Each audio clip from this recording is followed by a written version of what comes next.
Now it's 10 a.m. Oh, okay.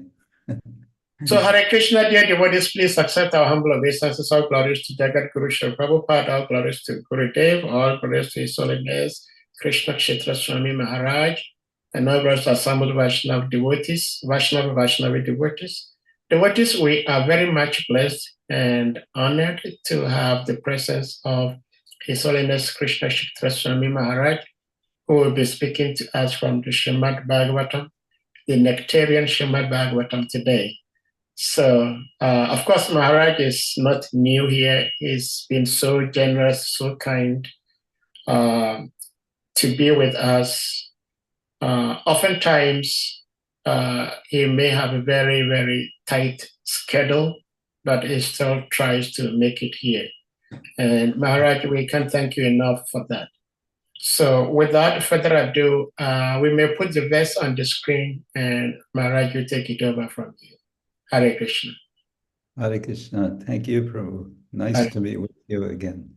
Hare Krishna.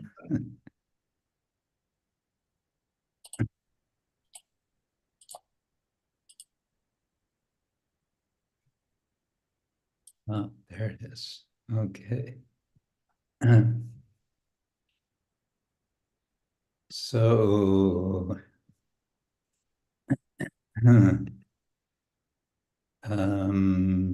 okay, shall we read the Sanskrit? Yes, Maharaj.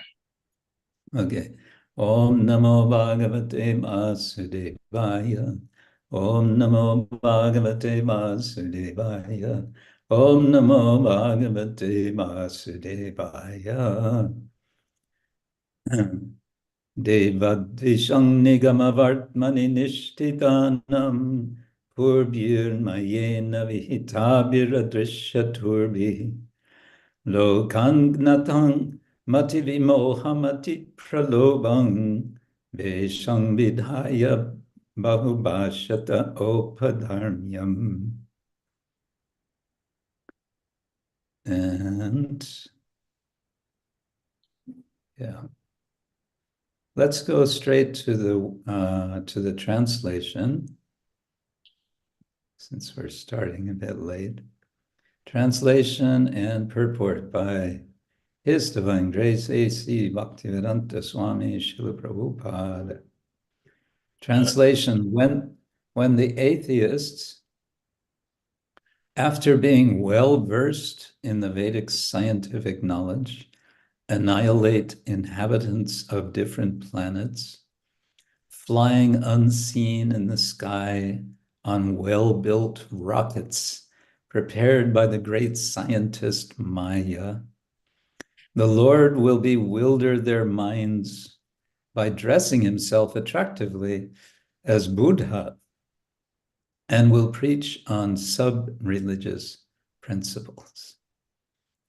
And Prabhupada's purport: this incarnation of Lord Buddha is not the same Buddha incarnation we have in the present history of mankind.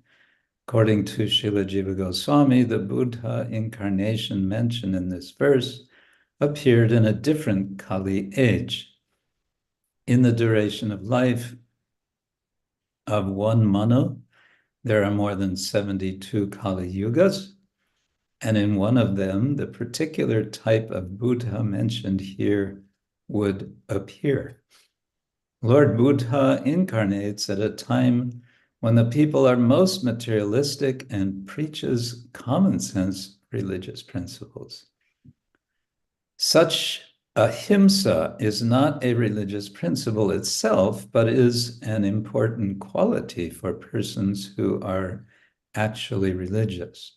It is a common sense religion because one is advised to do no harm to any other animal or living being, because such harmful actions are equally harmful to he who does the harm.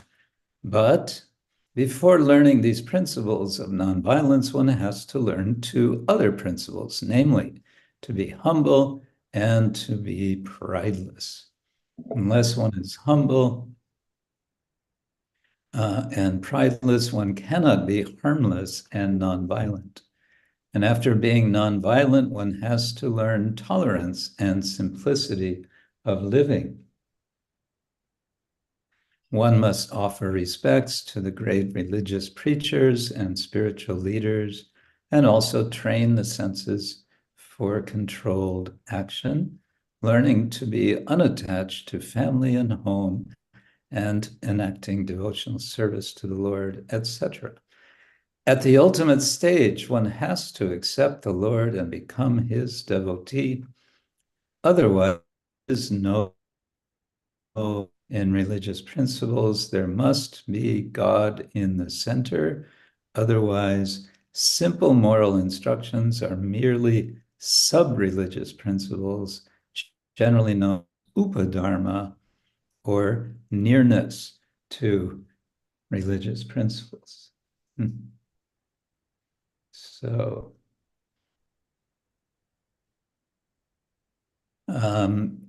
this chapter 7 of giving brief descriptions of the avatars.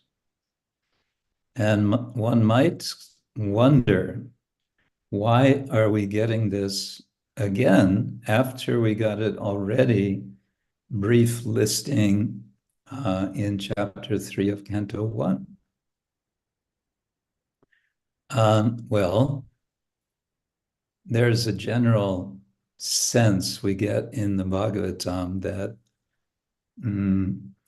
repetition is not a bad thing. And it's not just repetition, it's also expansion.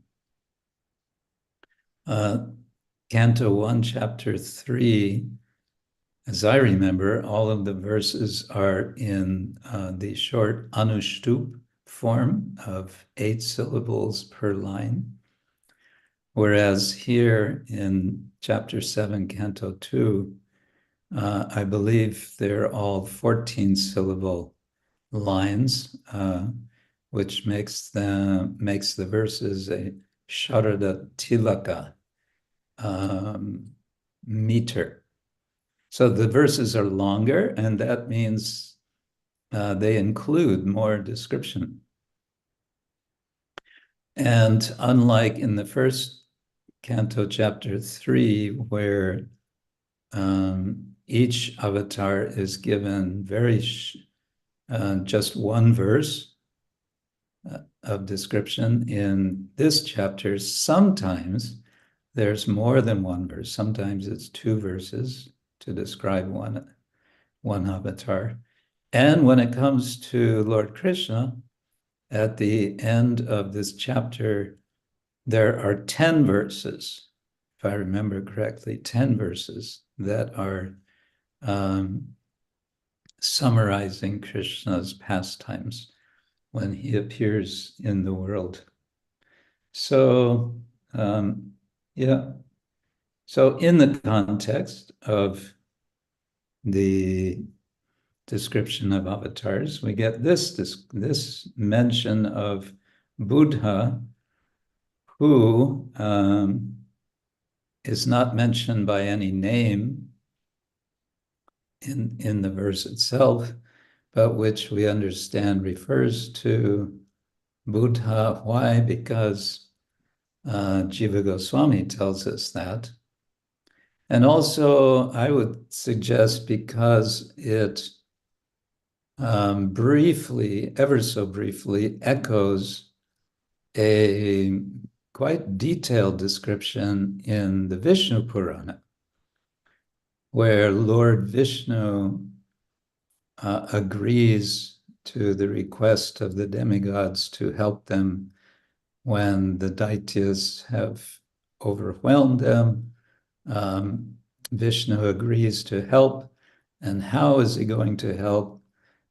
By appearing as what's called the Maya Mohin. He's also not referred to as Buddha, because in the Vishnu Purana description, there are 3 different groups that Lord Vishnu intentionally bewilders the Buddhists, the Jains, and other materialists. So it seems to me that what we're getting here in this verse is kind of echoing that description. In the third line, it says, Lokan gnatang mati vimoham ati pralobham. Mati vimohan, bewildering the mind, and ati pralobham, very attractive Vesham. He looks very attractive, and his Vesham is mentioned. That's also somewhat echoing the Vishnu Purana version, which mentions, as I remember, that he dresses in a disguise with red cloth. When he's approaching some of the daityas, he preaches what's essentially a kind of, well, it's strictly speaking not Buddhism, but it's a kind of spoof on Buddhism, and same with Jainism and then other materialists. I did a study of that section of the Vishnu Purana several years ago, and I wrote an essay on that, analyzing it in quite some detail, because it has some interesting features, and I presented it at a conference, Indology conference, which is held every 3 years in Croatia, and it was, as they say, it was well received.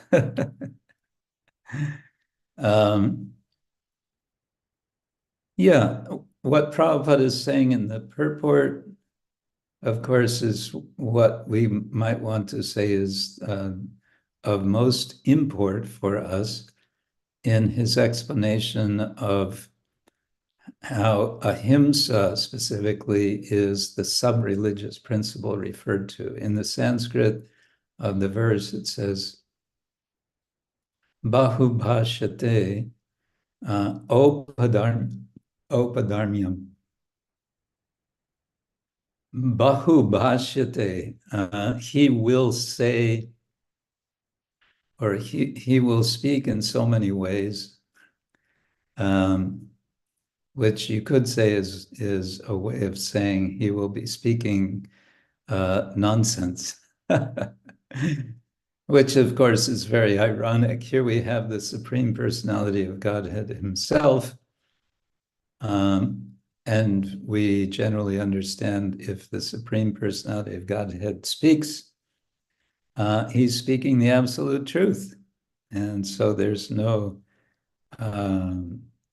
he's not speaking ironically, he's speaking the truth as it is.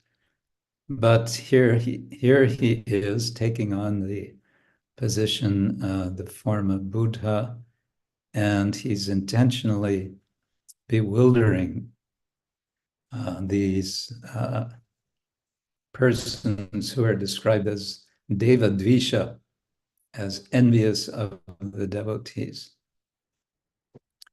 So again, in the purport, Prabhupada is identifying ahimsa as this upadharma. And as I remember, he speaks about this elsewhere as well. It would take me some time to see where that was, but he makes the point that a devotee will naturally be nonviolent. So the religious principle, of course, is Supreme Lord, and recognize means to take shelter of the Lord.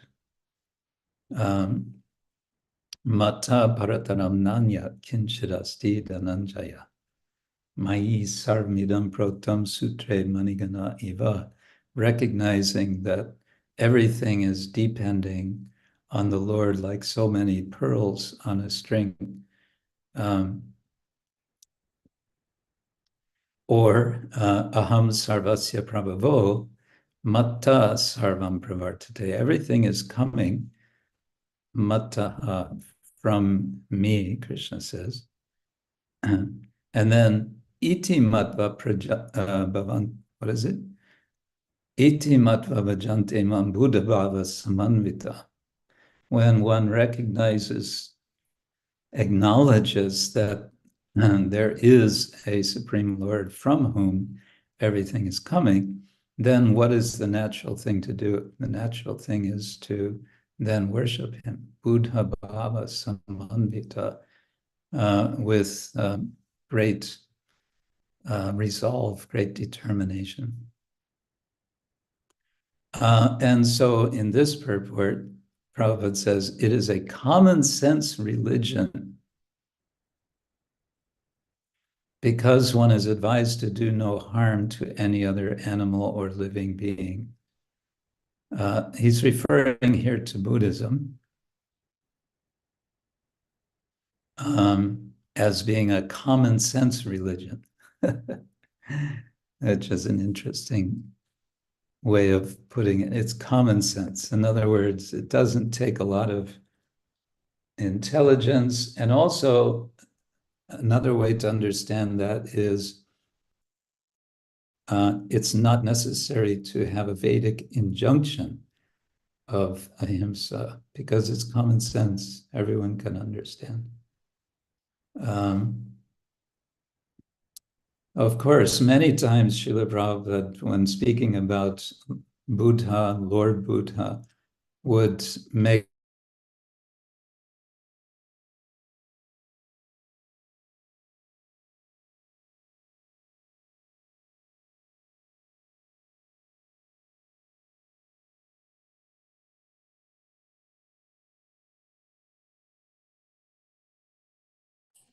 Hare Krishna, dear devotees.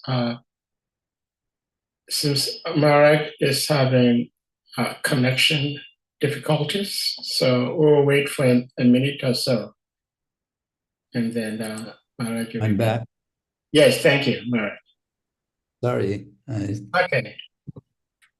So I don't know how long I was cut off, but about 30 seconds, not long. okay. Yeah.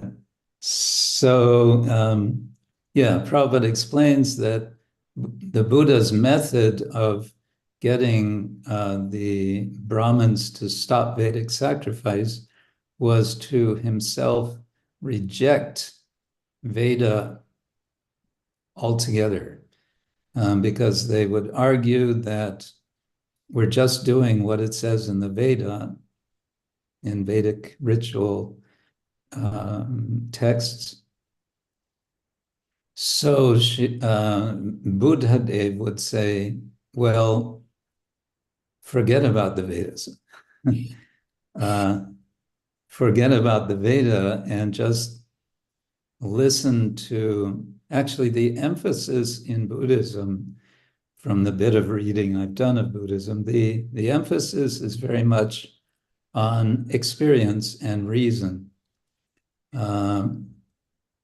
That there is no acknowledgement of higher authority. There is simply one's own reasoning and one's own experience. Well, that's the theory. The only trouble is that there's a quite vast literature of Buddhist texts which are attributed to Shakyamuni Buddha that are taken as authoritative. So even though there's a notion that everything is the final decision is for oneself by one's own experience and one's own reasoning, still they have a massive literature, the entire Pali canon for the Theravada tradition, and then there's, I don't know how many different texts they have in the Mahayana tradition, which comes somewhat later and goes to China and so on. So anyway, Prabhupada is making this point mainly as his key point with relation to the Buddha as an avatar, that he is, in a sense, making an upaya, a technique for stopping people from committing violence to animals as they were doing, and of course, as they are doing. Much more now than ever before. We cannot even begin to imagine. There are websites which give data about numbers of animals killed.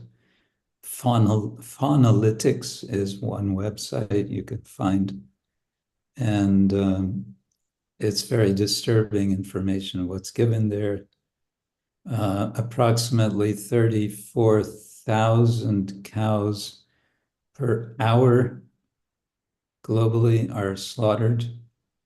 That's a statistic from, I think, a few years ago, so it's probably more now.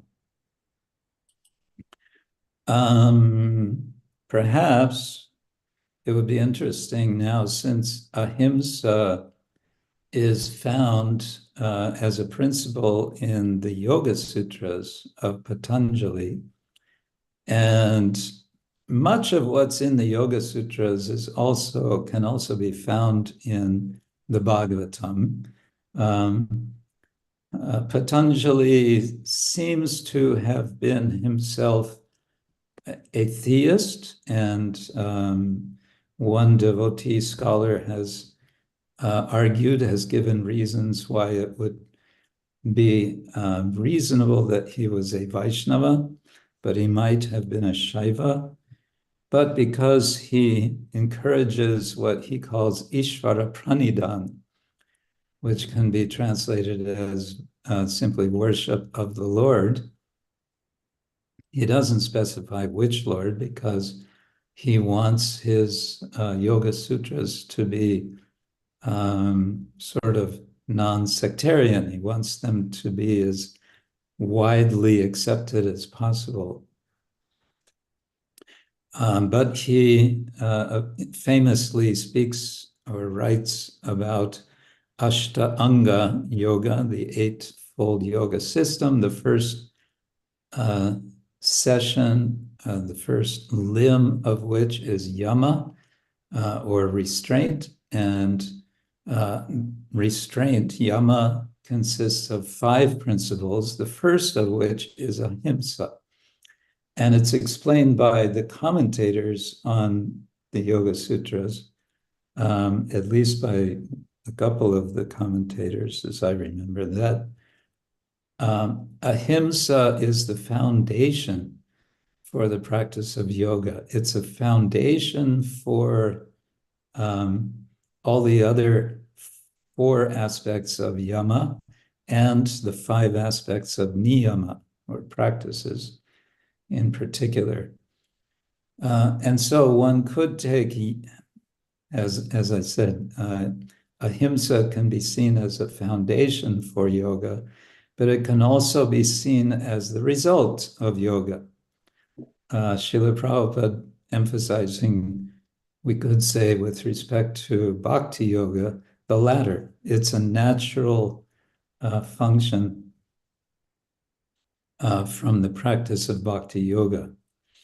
That, having said that, you may find it interesting, a couple of sutras in the Yoga Sutras I found very intriguing. After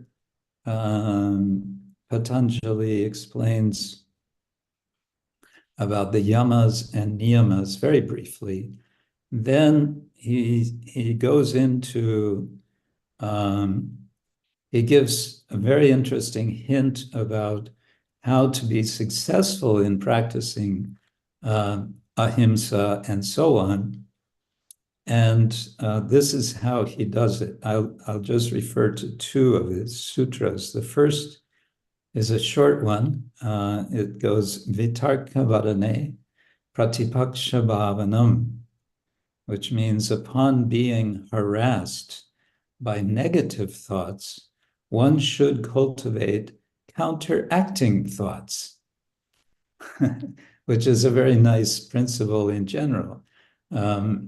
Whenever we find some unappropriate thought coming to our mind, Patanjali is suggesting first you recognize that that's what it is, and then step two, you consciously bring a counteracting thought, a pratipaksha bhavana.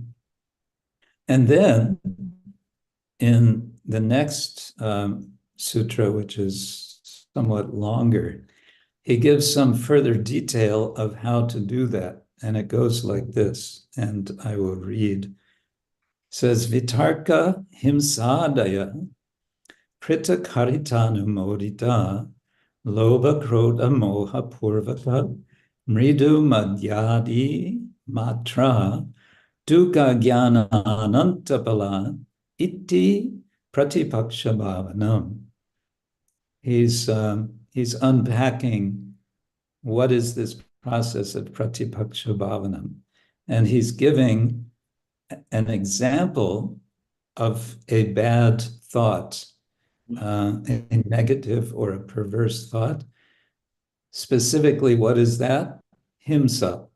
So one may have some thought of violence.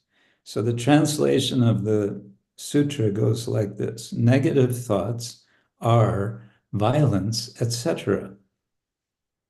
They may be personally performed on one's behalf by another, or authorized by oneself. They may be triggered by greed, anger, or delusion, and they may be slight, moderate, or extreme in intensity. One should cultivate counteracting thoughts, namely, that the end results of negative thoughts are ongoing suffering and ignorance. So in other words, every time we think of something that's, that's unfavorable, that's pratikula, that's unfavorable to devotional service, then what Patanjali is suggesting is immediately one should think of how much trouble that thinking is going to cause us. And then we can counteract with a positive thought. So, okay, that's a bit of practical application, we might say, from the yoga darshan. The yoga darshan is, in terms of its ultimate aim, not accepted by the Vaishnavas, because the yoga, at least as represented it in the Yoga Sutras, the ultimate aim is kaivalya, and kaivalya is generally translated as isolation. So it's, you could say, radically different from what devotees want. We don't want isolation. We want to be in the association of devotees. We want to be with Krishna, with all of his associates, and so on. However, the word kaivalya can be otherwise understood, and it's mentioned, as I remember, in the 11th canto. Don't ask me exactly where, I don't remember now. 11th canto, it's mentioned, and there it's understood in a devotional way as, pure devotion, basically. Kaivalya comes from the word kevala, which means only. So something like exclusive devotion. But anyway, so I think it's Vishwanath Chakravarti Thakur who explains that Gaudiya Vaishnavas do not accept the yoga, classical yoga darshan soteriology, that is, what is their ultimate aim. We don't accept. However, there is still much that we can accept, we can appreciate in terms of the process of yoga, as described in, for example, Yoga Sutras, because, as I mentioned, practically all of what you'll find there, you'll also find in the Bhagavatam. You'll find mentioned, of course, very briefly, but also in Bhagavad Gita, chapter 6, alludes to several of the practices of Ashtanga Yoga and so on. Right, so that's a bit on yoga and ahimsa and Buddha. Maybe I should pause now and see if there are any questions, and otherwise I have something I could share with you, something I wrote, which you may find interesting, but let's first pause and see if you have any comments or questions. Hare Krishna. Thank you so much, Maharaj. I just want to find out from the devotees, should Maharaj continue to share what Maharaj was talking about with us, or anybody who has a question you would want to ask? Please continue, Maharaj, please, if that's okay with everyone. Yes, that is okay with me too. Okay. Yes, so Maharaj, please, yes. If there are no objections. Well, I just, a couple of hours ago, I dusted off, so to say, something I wrote with regard to teachings of Bhagavad Gita in relation to Buddhism. And I did this with a specific aim, which was to eventually publish something in China, which has been published. I can tell more about that if you like later, but we published a book called Advancing Across the Great River, and it's some introductory writing about the Bhagavad Gita. We were able to get it translated into Mandarin language, and it's a dual language book, which was legally published. That's not an easy thing to do for such a book in China. It was legally published by an academic press. So I wrote one article or essay or chapter for this book. Let's see, what did I give as the title? Here it is. Yeah, Bodhidharma's Four Entrances and the Bhagavad Gita, an exploration of Chan Buddhism through Vaishnava Hinduism. Okay, so Bodhidharma is an interesting personality.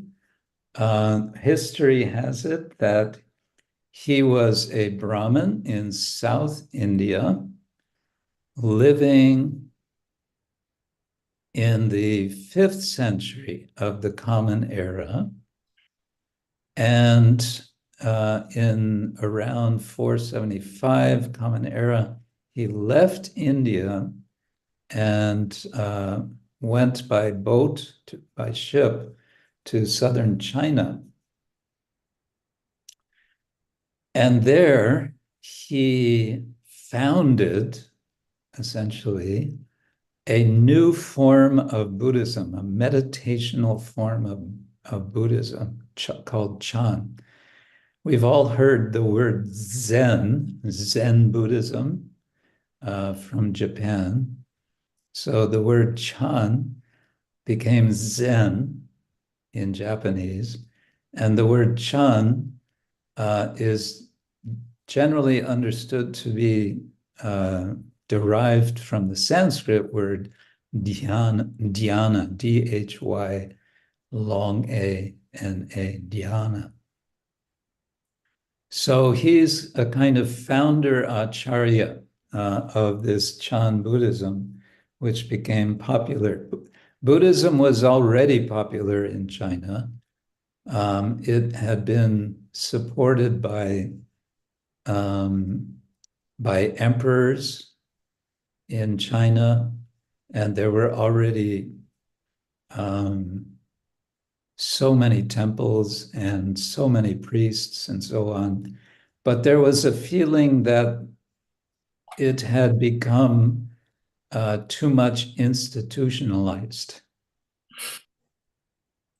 And so when Bodhidharma came and began preaching his Chan Buddhism, that became very popular as a kind of protest against this sort of orthodox, what had become a kind of orthodox Buddhism in China. And there's an interesting legend about Bodhidharma, that after he died in China, 3 years later, he was seen walking in Western China toward India. And the story goes that he had a walking stick, and on the end of his walking stick, over his shoulder, was one shoe. And the idea is that he had one of his shoes that he had been buried with, and then they what's the word? They exhumed his body back where he had been buried in southeastern China, and they found there was only one shoe. In any case, the story is he went back to India. So what I did in this article is I took this, what is apparently a famous writing of his. It's 4 very short practices that he describes. And then I give a sort of Vaishnava commentary on each of these 4 practices. So shall I read one of these? Yes, Maharaj, please. Okay, so here comes, first of all, Bodhidharma's first practice. It's called requiting injury or suffering injustice. So Bodhidharma says, what is the practice of requiting injury?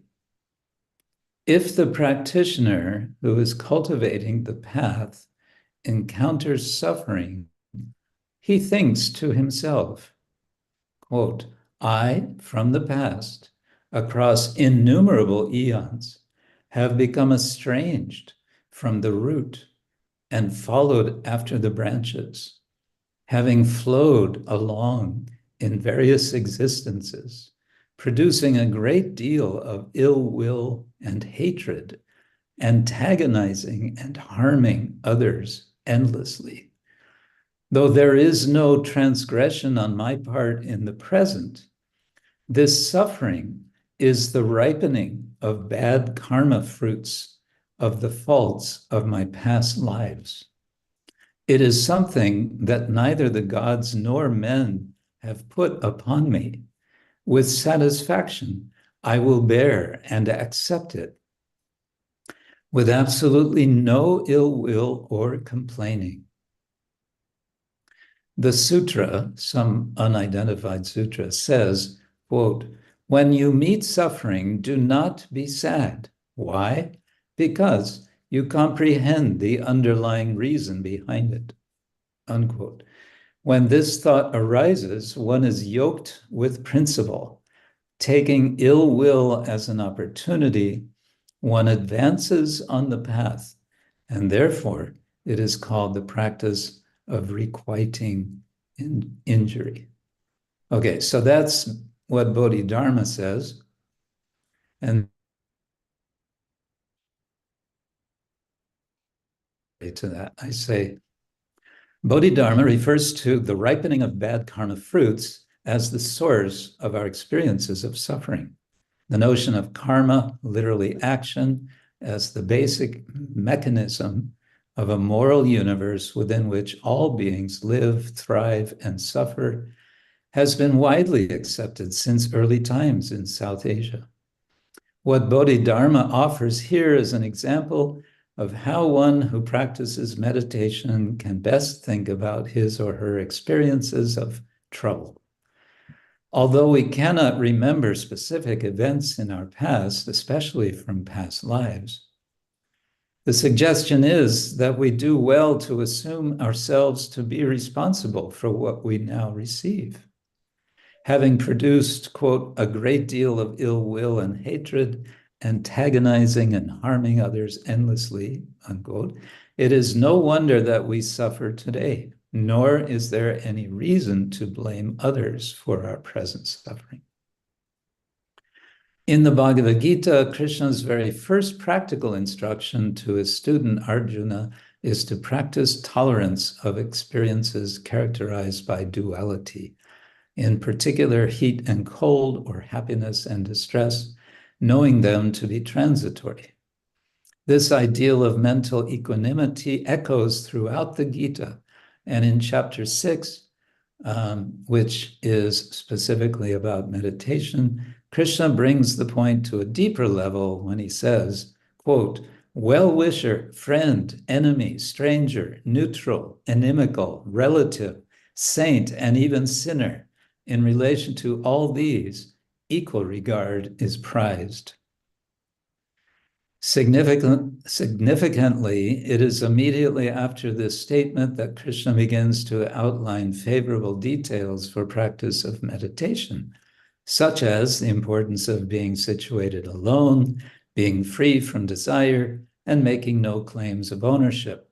So much as Bodhidharma calls upon the meditator to first settle all issues or problems with other living beings, Krishna declares the need for a potential meditator to go beyond differences among living beings and beyond seeing others only in relation to one's own interests. Bodhidharma speaks of being yoked with principle, suggesting a relation to the Sanskrit word yoga. Yoga has a wide range of meanings, generally having to do with practice or discipline that brings about a condition of being yoked, an English cognate of yukta, which is a grammatical variant of yoga, to a higher truth or reality. The Bhagavad Gita is filled with references to yoga as disciplined spiritual practice, including a wide range of such practices, and with references to those who practice yoga, namely yogis. Again, as with the notion of karma, we have in this concept and word yoga an idea in wide circulation in South Asia. Further to note, and this is the last paragraph, further to note is Bodhidharma's admonition, taking ill will as an opportunity. Here we find a hint of what Vaishnava Hindu tradition will develop extensively on the basis of what we may call yogic reciprocity. We may find also a hint of this idea in the Gita's chapter 6, where the practitioner's mind is characterized as being his or her friend if it is subdued or conquered. When the mind serves one in the practice of meditation, one will recognize opportunities to, quote, advance on the path, unquote, in a situation of adversity, whereas one not accomplished in meditation will see only distraction. Moreover, even though the advanced meditator will not regard others as friends or enemies, he or she will be vigilant to bring about strong friendship with the mind.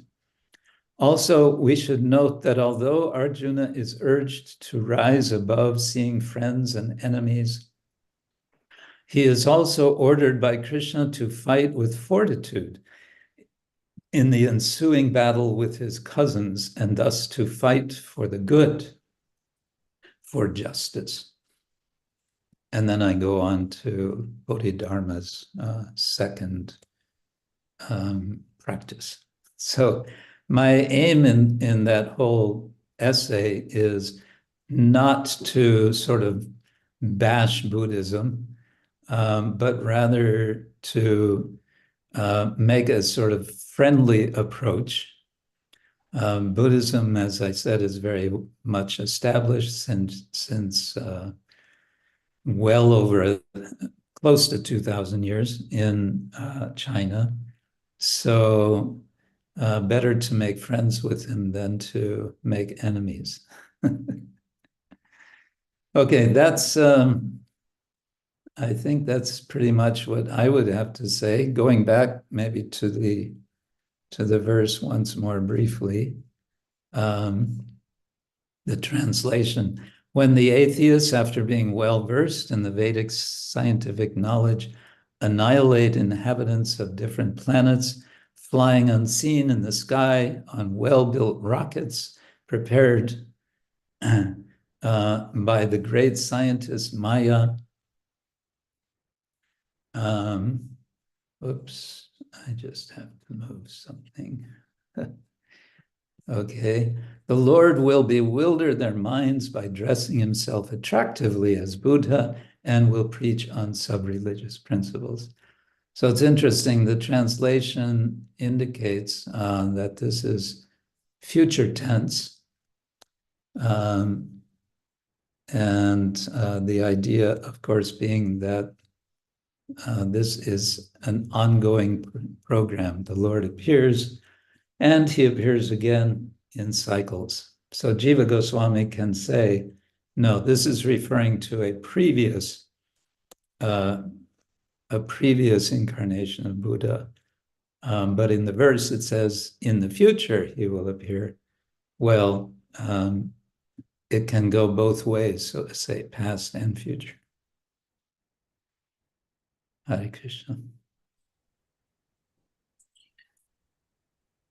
Hare Krishna, thank you, Maharaj. Maharaj, do you perchance have some of these articles on your website? Oh,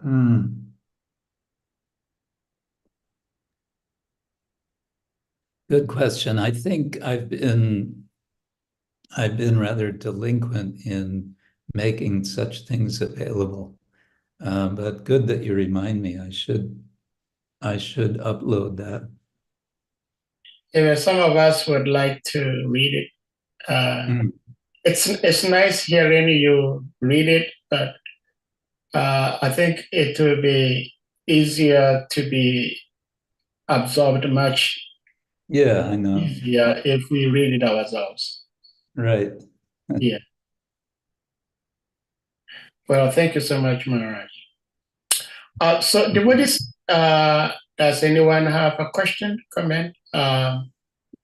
We wouldn't want to hold Maharaj a little much longer, but if someone has a question, comment, please, you're free to do that.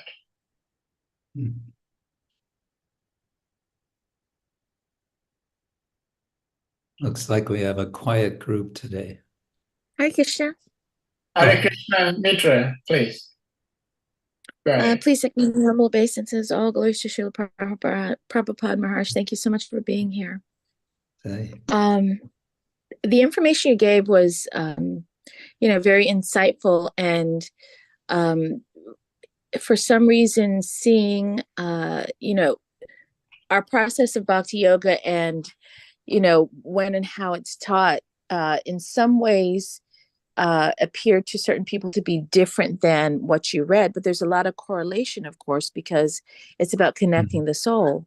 When we discuss ahimsa,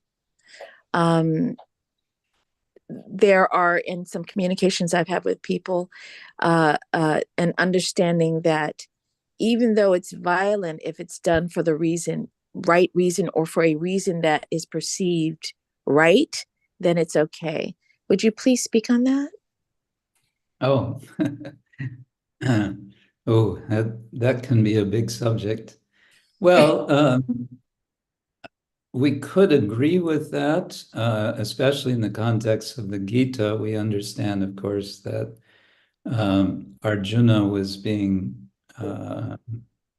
charged by Lord Krishna to fight, and fighting is pretty violent in a war. And this is where Prabhupada was always quite strongly rejecting Mahatma Gandhi's idea of allegorizing the Gita to the extent of saying that the main message of the Gita is ahimsa. It takes a bit of a stretch to make that conclusion. But of course, Prabhupada would say that Arjuna was thoroughly justified in his fighting in the battle. The whole Mahabharata, in effect, or much of the Mahabharata is giving the justification for the Pandavas to fight. And then it becomes a question, what constitutes justification? It also becomes a question, what constitutes himsa and what constitutes ahimsa? According to one source I read, technically speaking, the short a prefix on ahimsa does not necessarily mean an absolute canceling of himsa.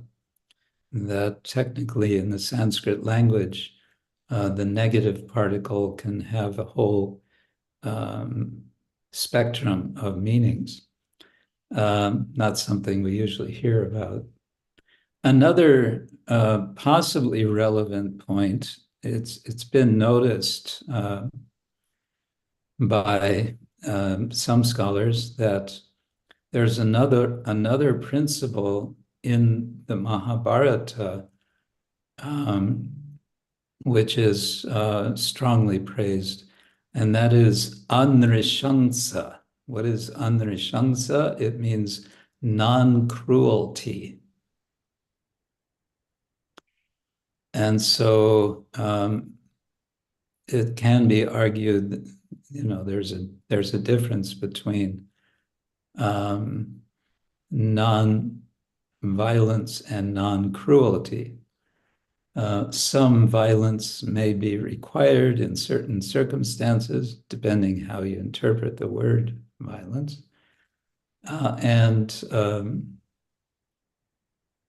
Cruelty, it's generally, in some contexts, cruelty, non-cruelty can be more easily distinguished. But back to himsa and ahimsa, I think it may be interesting. And back to Gandhi, I wrote a paper about this also at one time, about Gandhi's animal theology, that one time there was I think it was a young calf on Gandhi's farm retreat center. He started 4 of them altogether. I think this was one in Gujarat. This calf had been seriously wounded. One of its legs was severely damaged, and it was clear that the leg could not be repaired. It would not be possible to heal. And so Gandhi ordered the calf to be shot. And he was criticized for that, but he defended himself. He said, no, in this context, this was nonviolence, because this animal would have was already suffering so much and would simply be suffering so much more. So he considered it to be not nonviolent, to as is said sort of euphemistically, to put the animal down. Yeah, those are a few thoughts. I don't know if that gets to what you're concerned about. Yes, Maharaj, it does. Thank you so much for sharing so deeply. I look forward to your upcoming workshops on the subject matter. Oh, am I doing a workshop on this subject? I'm hoping so. Can I just add one little piece? I don't want to keep you any longer, but ahimsa, it seems to me ahimsa and the phrase para dukkha dukkhi go together. How can we as aspiring Vaishnavas watch the suffering of others? Right. So I truly there's a core to the Sanskrit sound of it that is deeply compassionate. And thank you so much, Maharaj. Yeah, nice. Thank you for bringing that up. Para dukkha dukkhi it's a name, it's a term, you can say, for a devotee, one who suffers the suffering of others. So it's describing empathy. And of course, as you say, that links very nicely to and we could say that's the foundation of ahimsa for the devotee, recognizing the suffering of others, feeling that suffering. Naturally, the devotee, as Prabhupada says, it's common sense. Naturally, the devotee will want to minimize or eliminate. And just a little blurb here. It comes to my mind. You all might be interested if you're not aware of it. There's a very nice seminar presented by Radhika Raman Prabhu recently at the San Jose Temple. What do they call it? Anyway, the temple. Their temple. He gave a seminar on engaged Vaishnavism.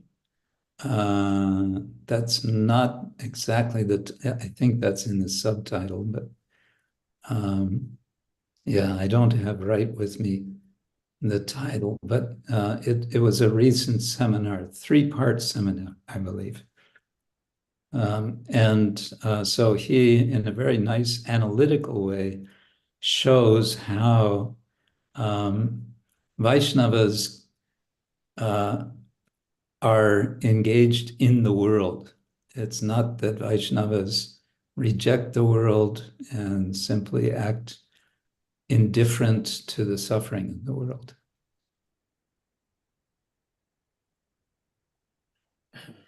Hare Krishna, thank you, Maharaj. That's one devotee I really love to listen to, Brother Raman Prabhu. Very educated and very humble devotee. Shrimad Prabhu, please, you may unmute.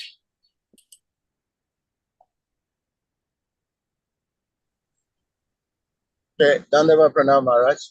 Please accept my humble Hare obeisances. All glories to Srila Prabhupada. All Prabhupada. glories to the assembled devotees. I'm driving, so please tolerate my sound at the background. Yeah, Maharaj, you just explained or cited, you just cited the Gandhi killing the calf that was suffering, and then the Yeah. explanation he gave. So, I mean, this explanation is actually a polemic that is known as euthanasia, mercy killing. Right. So, Yeah. would we accept Gandhi's explanation as a standard for the Vaishnavas? Or, I mean, in one sense, do we support mercy killing? Do Vaishnavas support euthanasia? That's an interesting question. I've been asked that recently also. And I cannot say that I have a conclusive a conclusion on that. I think the jury is out, and I think like many principles in Vaishnava ethics, it's a matter of desha kalapatra. We tend to want sort of how to say, we tend to want rules which apply in all circumstances. That's kind of a Western, it's kind of a Western thing, actually. Kantian ethics and so on. Well, I guess you could say it goes back to Aristotle. But my sense is it's very much time and circumstances. And with regard to animals, I was speaking with one devotee who cares for cows in one of the ISKCON Goshalas. I won't say where. And he said, I think it was kind of his private experience or his feeling from his experience with cows. He said he felt that when a cow, due to old age or sickness, when it comes to the point that the cow will no longer eat or drink, he feels that is a time when it would be justified to do euthanasia. I don't know. That's one way of understanding. Some would say no. The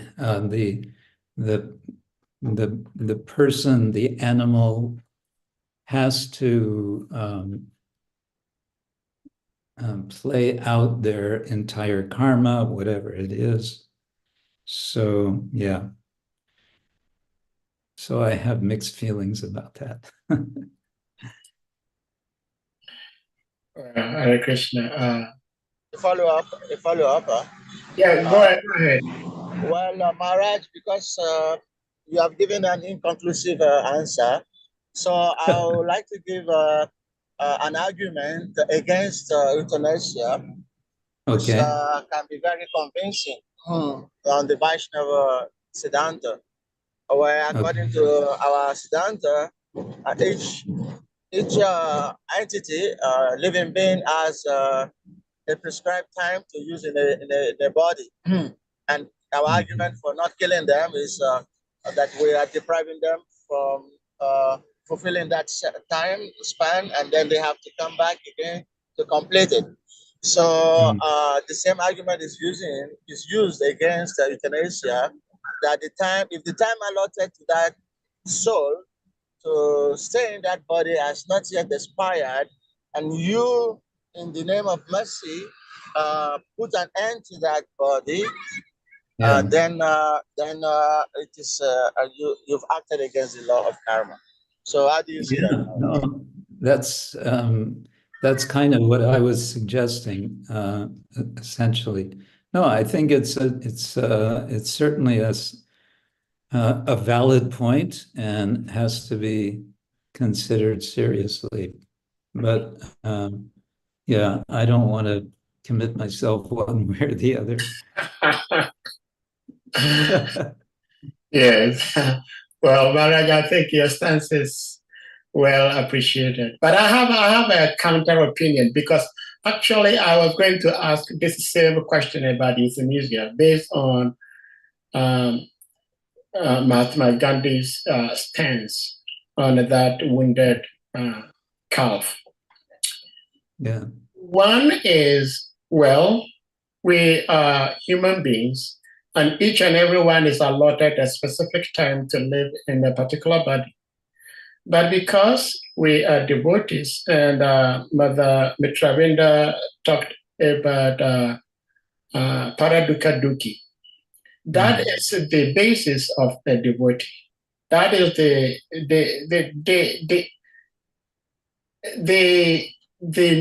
being. What makes a devotee is that he just cannot stand seeing another entity suffering. And so, by the power of devotional service, we have great devotees who perform animal sacrifices. And when they perform animal sacrifices, they're killing the animals. They're ending the animals' life earlier than allotted to them by Lord Brahma. But what happens? They attain higher bodies. And so my argument will be that, just like Maharaj, you earlier on said, it depends on the time and the circumstance. If the devotee seeing this animal suffering to a point that from humanly calculation, there is no possibility of this animal surviving, and you just looking on how this animal is suffering, then that mercy killing may be okay. This is just my argument, because one,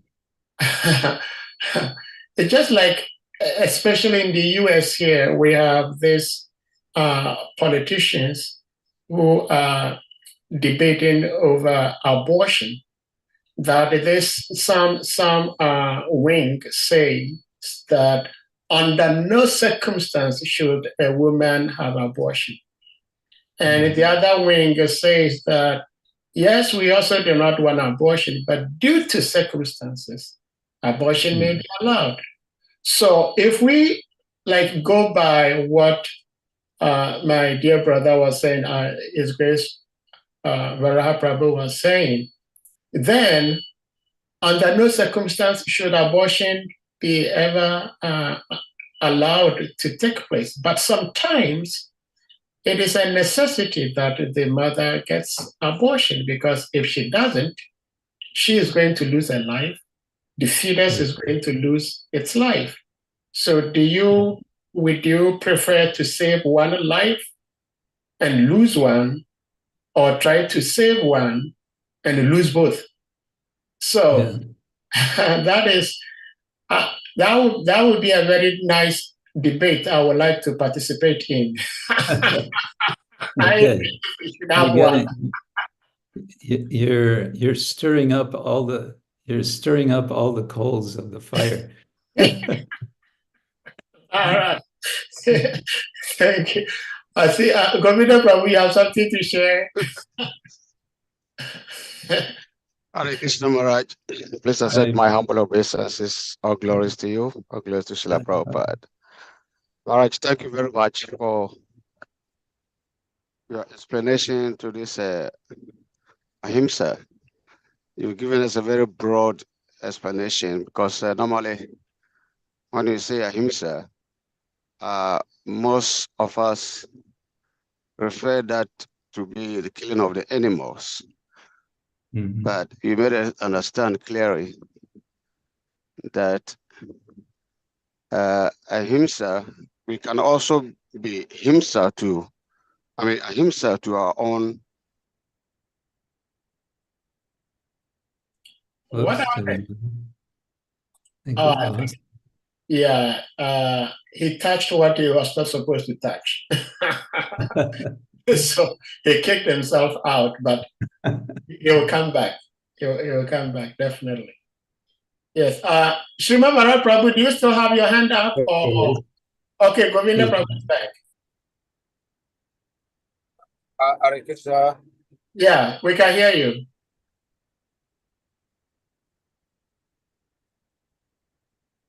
Can you hear us?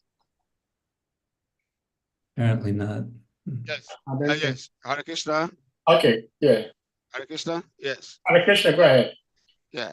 Thank you very much. Yeah. So, you see, I'm just thinking that we've already caused harm to ourselves, and that is a very great ahimsa to our soul for identifying ourselves with the body, and therefore doing all kind of things that satisfy the body and keep the soul in imprisonment.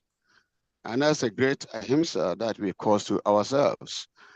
And so that anything that will oppose our advancement to our Krishna consciousness or the development of consciousness of Krishna, that can be ahimsa. So I have this clear understanding from your presentation today, Maharaj. Thank you very much.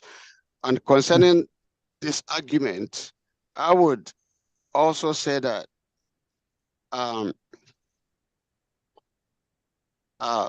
when we think of the evolution that the soul goes through, especially when one descends to an animal form, it has to go through so many lifetimes, so many bodies before finally it becomes a human being and maybe get a chance to participate again in Krishna consciousness. And so if a sacrifice is performed for these animals to have a human form or to have a higher form of life, can that be considered ahimsa? For instance, like you're saying, the animal is sick, and we all know that it cannot survive. So instead of looking at this animal to die naturally, we have compassion for this animal to take its life. And if that is ahimsa, then compare that to leaving this animal to have its natural death and go through millions of lifetimes, millions of bodies before finally coming to a human platform. Which one is ahimsa? Well, okay, both of you have brought up the subject of ritual sacrifice, and I think in a way that whole area is kind of a moot question because we understand that there are anyway no qualified priests in the present age to do such sacrifices, and therefore they're forbidden. One could discuss about it in another age, another yuga, I suppose. But also, historically speaking, because I've read a bit on the history of the term ahimsa, as it's been studied by some Indologists, and they say this word ahimsa came up out of the practice of sacrifice when it was determined that maybe we shouldn't be physically killing animals. Maybe we should be making some substitute for the animal. We need to do the ritual. There's this idea in Vedic ritual that it's absolute, it must be done. But how do we do it? There's equally a tradition of substitution, all kinds of substitution. And so, as I remember reading, this was where the idea of ahimsa came in. The sacrifice must go on, but can we do it without killing animals?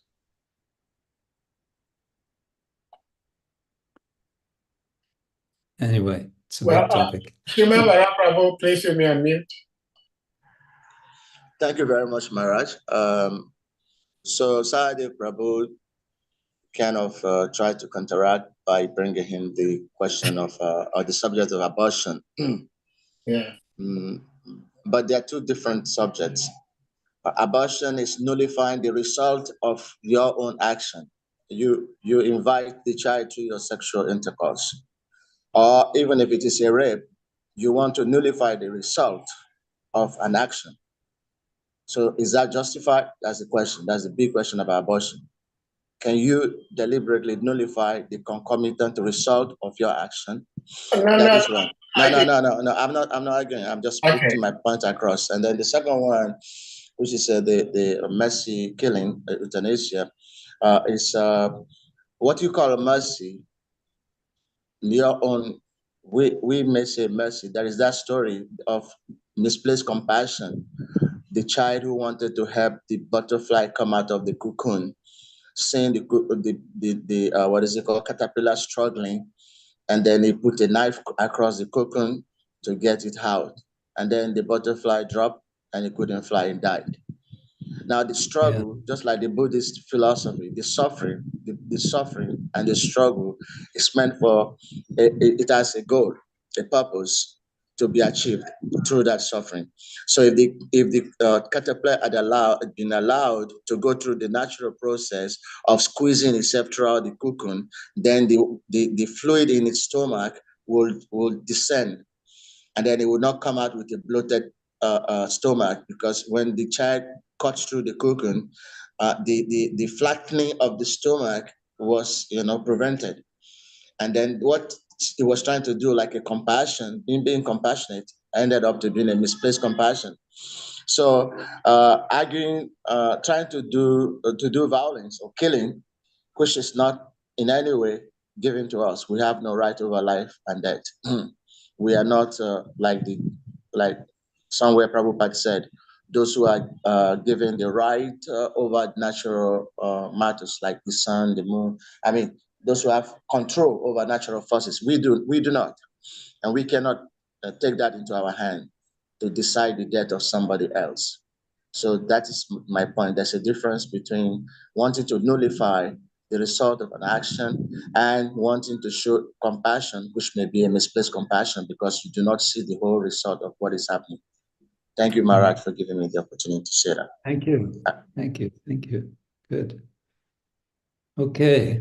Well, Maharaj, I'm sorry if I may say something in regards to my big brother's comment, because I think if we look at it, or if we consider it from the viewpoint of what Shima Varaha Prabhu is saying, then yes, it will be wrong if someone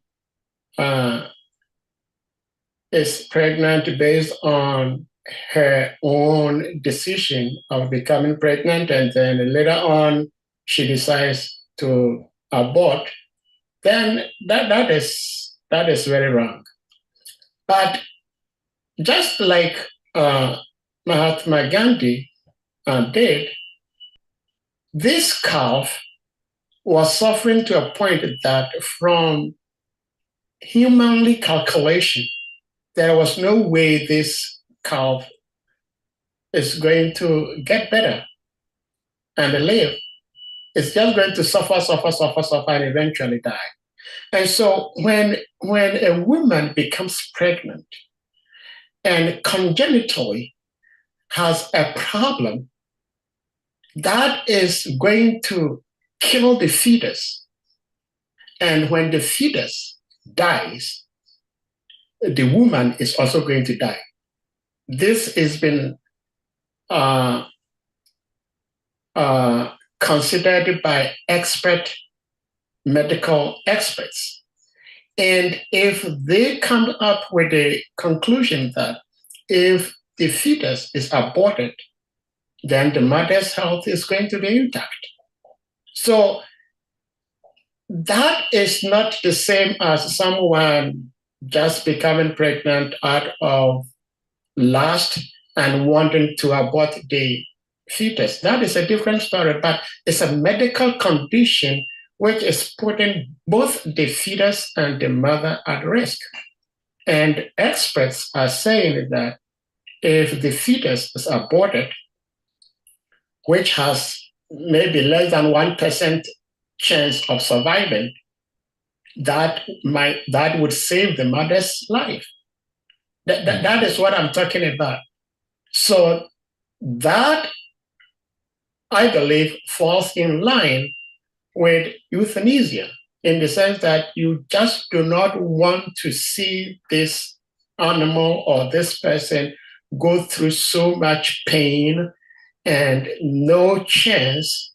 We say no chance because even though we are not the Supreme Lord, but from our calculation, we can say that this is this, that is this. So that is where I was coming from. Mm-hmm. Yeah. I don't think we're going to get this completely resolved on this meeting. But it's nice.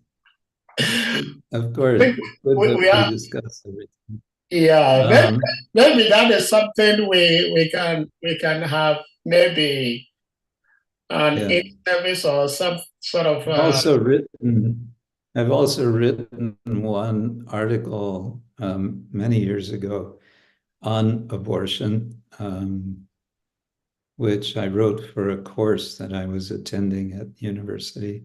Okay. And I got an A+ on it. I was happy for that. Oh, Maharaj, you would like to read that also. Yeah. Because I remember one time I wrote an essay on abortion and I had an F because yes, the instructor specifically warned all the students never to write abortion. That is too complicated. So, but I didn't hear the instructor say that, so I wrote on abortion. And whether my argument was good or not, she didn't even consider it at all. She gave me F right away. Oh. Okay. So if we may go to Harichakra Prabhu, please, Harichakra Prabhu, you may unmute. Maybe we can keep it short because... Okay, thank you, Maharaj. Hare Krishna, Maharaj. Accept my obeisances. All glory to you, all glory to all Father, and all glory to the assembled devotees. Maharaj, I want a little bit clarification because this topic we are talking about, and my argument is when we say someone karma, like a lot of devotees, they will meet someone in town, and the person is a beggar, asking for something to get something to eat. And some devotees conclude that, oh, it is his karma. So they will just pass by the person and go away. So my understanding is that if somebody has a karma, it is also, I understand that it is also part of his karma to come in contact with you when you meet the person. So don't we have to deliberate or think and ask ourselves, what is the part that we have to play in his or her karma at that material moment? So if we refuse to play the part that we are supposed to play in the karma of the person, aren't we incurring sinful activity or something by refusing to perform our part of the person's karma? Yeah. So this issue we are talking about, if an animal is in a difficult situation and is suffering, we know that it's the karma of the animal that is going through that. But we being materially present at that moment, doesn't it also show that we have to play some part in the karma of that animal at that material time? Yeah. And if so, don't we have the right to make a compassionate decision on behalf of such an entity? So this is my question. Hare Krishna. Thank you. This is something that I mentioned before, Radhikaraman Prabhu's seminar, and this is a point which he makes near the end of his seminar. He brings this very close to what you're saying. He brings this in about karma. So, yeah, I'm kind of watching the clock, so I don't want to go on and on with this, but your point of being related with another person's karma is well taken. In the Roman Catholic Christian tradition, they have the notion of sins of commission and sins of omission. Mm-hmm. That you can, by doing something, we would use the word karma, you get some karma, or by not doing something, you may get karma. Yeah. So that brings in the point of responsibility. Yeah. Which I understand responsibility to be responsibility, the ability to respond. Mm-hmm. How do we respond? This, I think, is very much a matter of time, place, circumstance, and guidance, sadhu shastra guru vakya. Yeah. Yeah. Well, thank you so much, Maharaj. The class was originally sweet because the Srimad Bhagavatam now it's become sweeter and sweeter. You know, when you're eating something sweet, you just don't let go of it. But we have to, because Maharaj has to move on. So Maharaj, we are very much thankful and grateful that you were able to be here with us and give us your love, your blessings, and wisdom. And thanks to you for the opportunity. Oh, thank you so much, Maharaj. It was so beautiful meeting you in person in Gita Nagri also. So yeah, for me, that was a real treat to be there. Yeah. I mean, Radha Damodar ki jai. Jai. There were requested that you try to make it annually. So we'll see. Well, let's see. Yes, okay. So, dear devotees, we're going to humbly request you all to kindly unmute and we all chant the sweetest Hare Krishna Mahamantra to express our appreciation to our revered speaker, His Holiness Krishna KSHETRA Swami Maharaj. Please. Jai. Hare Krishna, Hare Krishna, Hare Krishna, Krishna, Krishna Krishna, Hare Hare, Hare Rama, Hare Rama, Rama Rama, Hare Hare. All